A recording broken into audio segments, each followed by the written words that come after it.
মা, ও মা, মামনি। এই বাবা তোমার কি হয়েছে বলো তো, আমি না বুঝতে পারছি না। কেন এরকম করছে?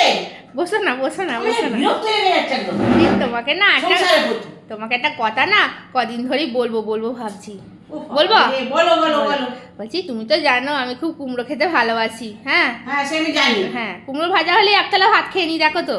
সেও দেখি কুমড়ো তরকারি দিয়ে মুড়ি খেতে ভালোবাসো, হ্যাঁ, রুটি খেতে ভালোবাসো। হ্যাঁ, আজকাল কি হয়েছে জানো তো, কুমড়ো কিনতে গেলেই বাজারে না আর আমি কিনতে পারছি না। দাম বেশি বলে নাকি? না না, তাহলে? কুমড়োর দাম বাড়েনি। তাহলে কুমড়ো কিনতে গেলেই আমার তোমার চেহারাটা চোখের সামনে ভেসে ওঠে, পুরো একদম চাল কুমড়ো।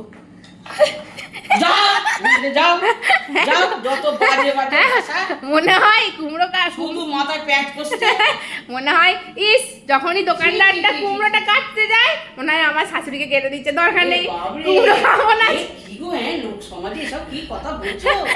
চাল, তুমি বলো আয়নায়, আমার মান সম্মান সব খেলে। তুমি আয়নায় দেখো চাল কুমড়ো আর তোমার চেহারা এক, সেম টু সেম। এত করে মরছিও শেষকাল কুমড়োর সঙ্গে তুলনা করছো। দেখো একবার দেখো। ছি ছি ছি ছি, লজ্জার কথা।